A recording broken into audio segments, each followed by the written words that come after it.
मशरिक़ वुस्ता में एक तबाहकुन जंग बस शुरू ही होने वाली थी कि अचानक सब कुछ रुक गया। तो आइए देखते हैं कि यह कैसे हुआ और वो कौन सा मुल्क था जिसने इस नामुमकिन को मुमकिन कर दिखाया।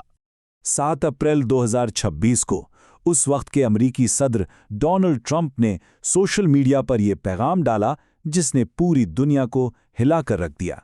ये ईरान पर बड़े पैमाने पर हमलों से पहले एक आखिरी वार्निंग थी। लेकिन फिर हमलों की डेडलाइन से सिर्फ 90 मिनट पहले एक हैरानकुन ऐलान हुआ। हमले रोक दिए गए और अमेरिका और ईरान दोनों ने 2 हफ्ते की जंगबंदी पर इत्तेफाक कर लिया। इस अचानक तब्दीली ने सबको हैरान कर दिया और सबके जहन में बस एक ही सवाल था, आखिर उन आखिरी फैसला कुन लम्हों में ऐसा क्या हुआ कि जंग टल गई। अच्छा, ये जंगबंदी इतनी बड़ी बात क्यों थी? इसको समझने के लिए हमें थोड़ा पीछे जाना पड़ेगा, ये देखने के लिए कि हालात असल में कितने खराब हो चुके थे। ये टाइमलाइन दिखाती है कि तनाज़ा 28 फरवरी को शुरू हुआ और सिर्फ 6 हफ्तों में हालात काबू से बाहर हो गए। इस मुख्तसर से अरसे में दुनिया की तेल की सप्लाई का 5वां हिस्सा खतरे में पड़ गया और 2000 से ज्यादा जानें गईं।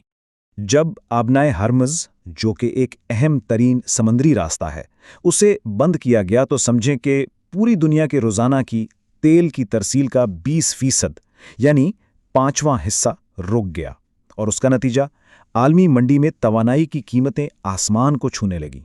तो जब रिवायती मगरबी सिफारती रास्ते बंद हो गए तो दुनिया को एक सालिस की तलाश थी, और जवाब आया एक ऐसी जगह से जिसकी शायद किसी को उम्मीद नहीं थी, इस्लामाबाद से।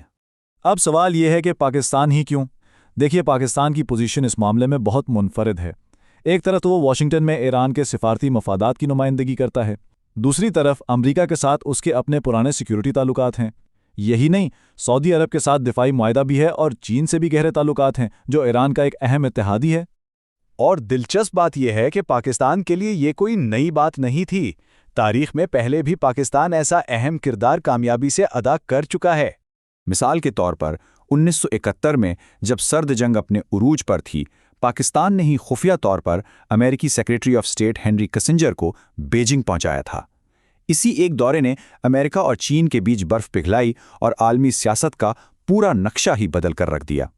तो इस तारीखी तजुर्बे और अपनी खास पोजीशन को इस्तेमाल करते हुए पाकिस्तानी हुक्काम ने आखिर ये जंगबंदी करवाई कैसे?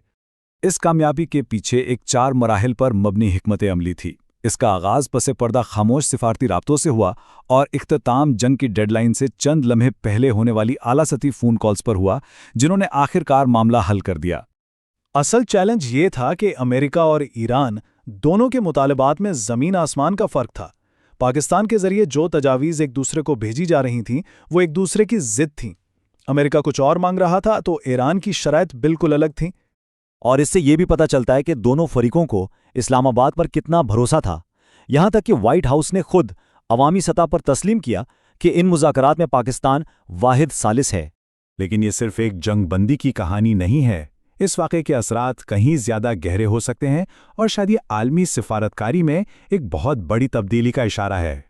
देखिए, दहाइयों से यही होता आया है कि जब भी दुनिया में कोई बड़ा बहरान आता था तो सबकी नज़रें लंदन, पेरिस या न्यूयॉर्क की तरफ उठती थीं।